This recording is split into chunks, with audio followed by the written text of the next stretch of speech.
Hello, everybody. This is Prophetess Charlene Michelle Jackson. I am the wife of Michael Joseph Jackson.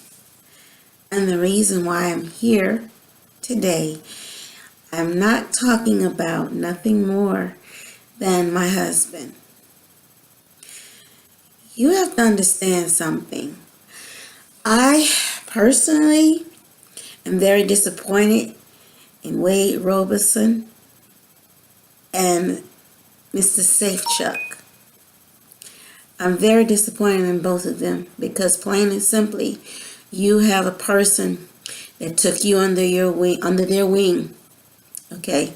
A person that took you under their wing. A person that gave you attention when your parents weren't there for you.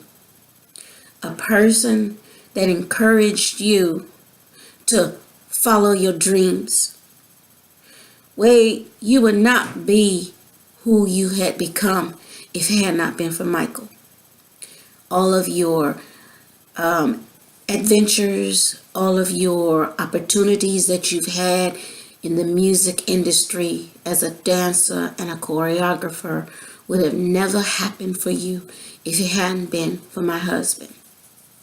Safechuck, you just somebody that's coming out of the woodwork that nobody has seen or heard from since 2005. Now, with regards to Roberson, Wade, your mother made a video stating what goes on at the sleepovers. Your mother is the one that's going to kick you right where you don't live, in your keister, as put it. You sit up here, you make a documentary attacking my husband, who has done nothing but support you, have done nothing but help you in the business. See, when you want to be in the music business, it is not that simple. People think that you have talent, you get there, right?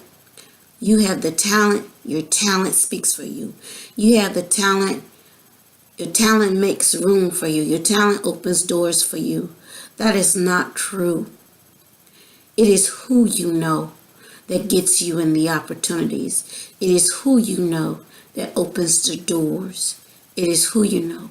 The music business is not at all the way it used to be long ago when people saw that you had great talent and they went on ahead and they gave you an opportunity. Not even the Jacksons themselves got their opportunity based on just their talent. It was who they know that got them where they were. My husband and his siblings, the Jacksons, they got their opportunity because they knew people.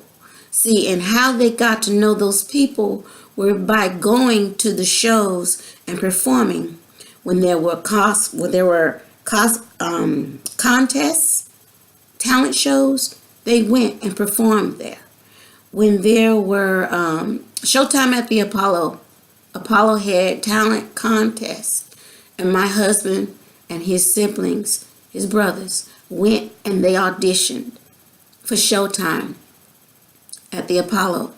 Now, the Apollo, at the time when they were there were people that were there that were well connected, that can get you in the places you needed to be. Now, my husband and his brothers, they met people along the way as they performed in different venues and different places. And they knew people that knew people. And they had money. They had money set aside to do what they needed to do. Because I've been to Gary, Indiana, and I know that that is a trip. That is a trip that takes a lot of time. It takes a lot of time to travel and a lot of money to travel from Florida to Gary, Indiana. I took that trip. One way was $400 back in 2015. One way. Okay? And then when you're there, you have to be able to get lodging. And you have to be able to get food.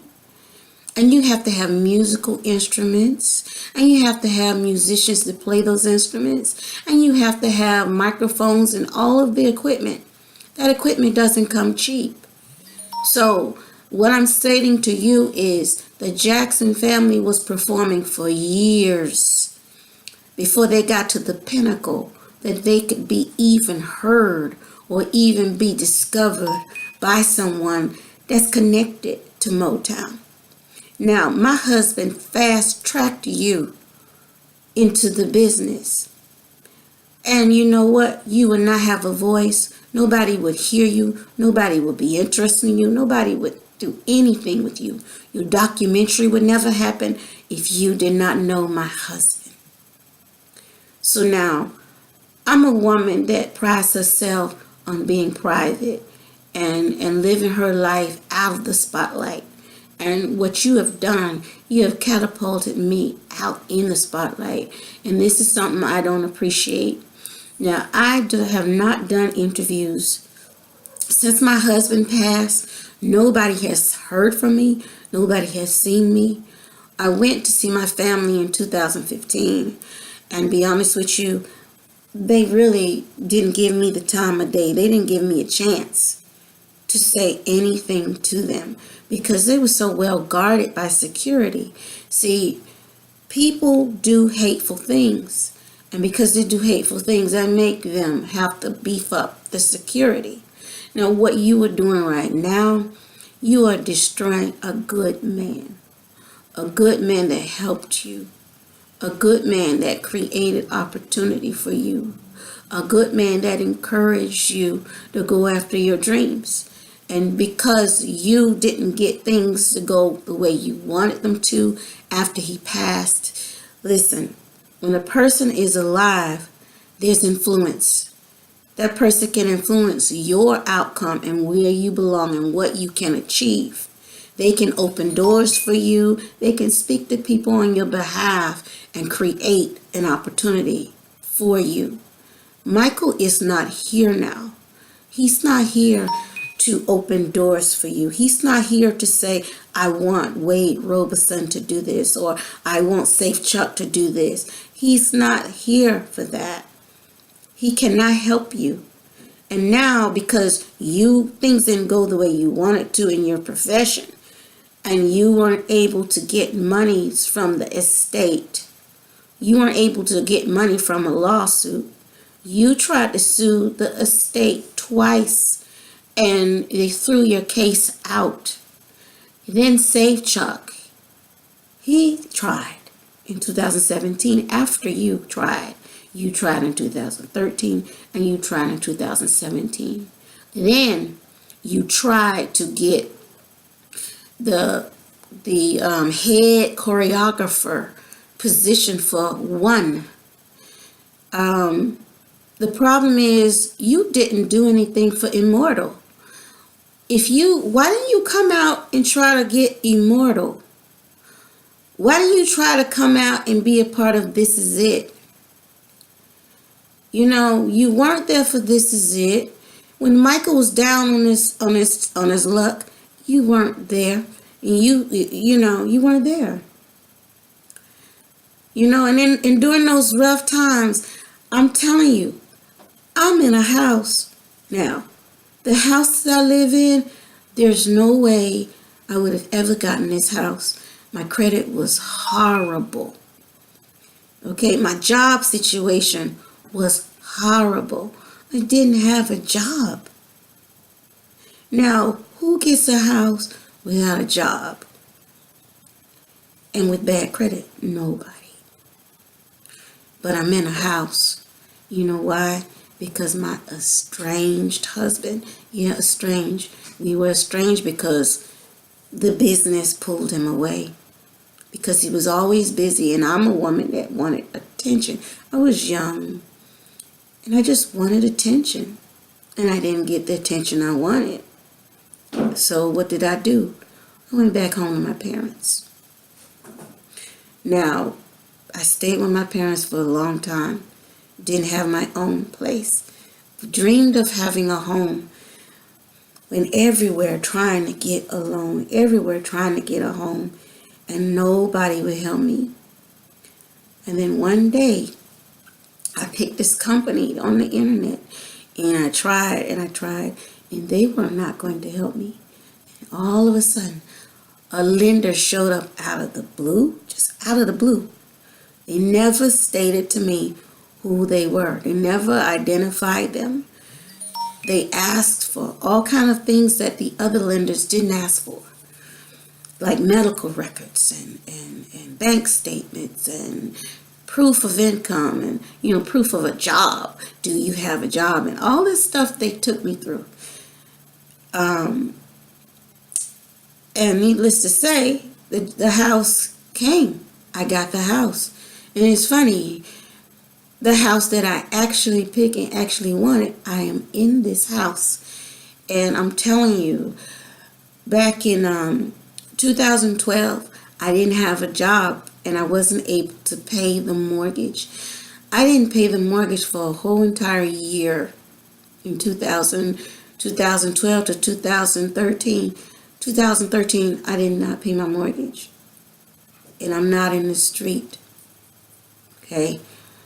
2014, I had problems. I was very depressed and everything. I didn't pay my mortgage. And I'm not in the street. So, somebody is definitely being an angel for me. They're helping me. And I really feel like that is because of my husband.